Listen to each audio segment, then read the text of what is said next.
pasajero seguro sin que al parecer tengan muchos resultados. Vamos a platicar a propósito del tema con Ramón Celaya. Él es especialista en temas de seguridad, de inteligencia, de Fuerzas Armadas, sobre qué es lo que está provocando esta situación en el transporte público y por qué no terminamos de combatir este problema. Ramón, te vemos y te escuchamos. Muchísimas gracias por estar con nosotros. Muy buenas tardes, Alex, y un saludo al auditorio. A ver, veíamos estas cifras en la capital del país, veíamos que hay esfuerzos por modernizar el transporte, de ponerles cámaras, de conectarlas al C5. ¿Por qué esta situación no termina de dar resultados, Ramón?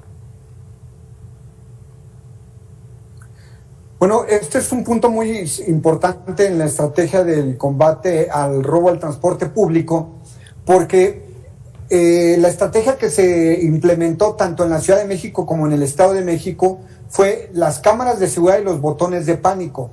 ¿Por qué hemos visto que no han funcionado? Porque lo que se carece es precisamente de un despliegue operativo adecuado para atender estas llamadas.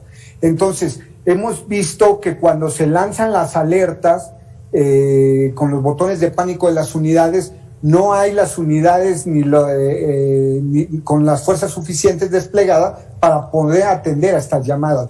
Es decir, este despliegue que debe haber coordinado entre la Ciudad de México y el Estado de México no existe. Y nada más existen las famosas mesas de coordinación o en los discursos políticos.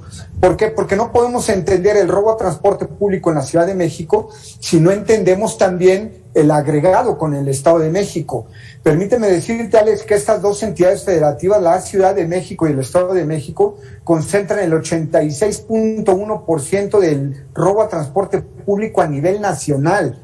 Dada la ubicación geográfica de ambas entidades y que comparten muchas rutas de transporte compartida, es por eso que estos sistemas no han funcionado, porque de nada sirve que una unidad que sale de Paradero de Indios Verdes y que avanza en su ruta hacia el Estado de México, a la altura de Catepec, el conductor lance el botón de pánico y lance la señal de alerta, si no existen los operativos durante el traslado, los puestos de revisión para que puedan atender estas llamadas. Entonces, son acciones que se toman descoordinadas y que desgraciadamente no tienen ningún efecto sobre el delito.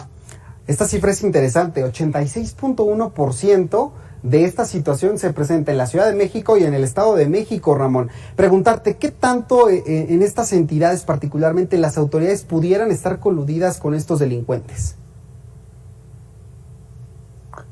Bueno, durante el periodo histórico del 2015 al 2020, se han tenido diversos datos acerca de la colusión de autoridades con bandas de asaltantes.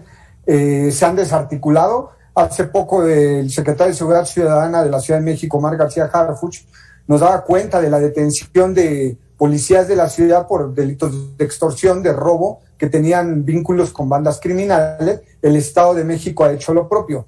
Sin embargo, el problema de carecer de la estrategia es que como no se tienen mapeados los eventos que ocurren en el transporte público por zona, por municipio, por colonia, por horario, no se pueden identificar las rutas en las que están sucediendo estos hechos y por lo tanto las acciones focalizadas de combate al delito, bueno, pues no surten los efectos necesarios. ¿Realmente está en la agenda de las autoridades acabar con este problema? ¿O nos dice algo el hecho de que, por ejemplo, tengamos estos operativos de pasajero seguro? Yo recuerdo alguna vez subirme a un autobús de la Ciudad de México y que llegaban los policías ahí en Iztapalapa, que incluso se anunció con bombo y platillo, y simplemente sí vemos un despliegue de policías, pero ya en la realidad hay gente que incluso ni siquiera se atreve a denunciar, aunque sea víctima de estos hechos. Por supuesto, porque los delincuentes van cambiando sus rutas de actuación, se van moviendo de zona y el problema es que las autoridades actúan de manera muy lenta y no se mueven ni cambian la estrategia a la velocidad que debieran.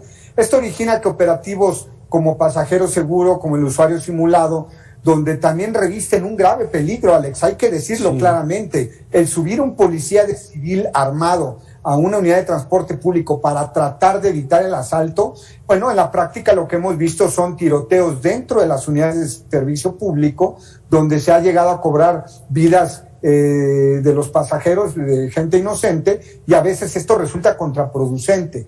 Entonces, si no se establecen las medidas de coordinación entre la Ciudad de México y el Estado de México, muy pocos resultados va a tener esta estrategia. Bien, Ramón, te agradezco estas impresiones como siempre. Muchas gracias, Alex, un saludo. Gracias, ahí tiene usted, puede recuperar estas conversaciones en nuestras redes sociales. Hacemos una pausa, regresamos para la recta final, no le cambie.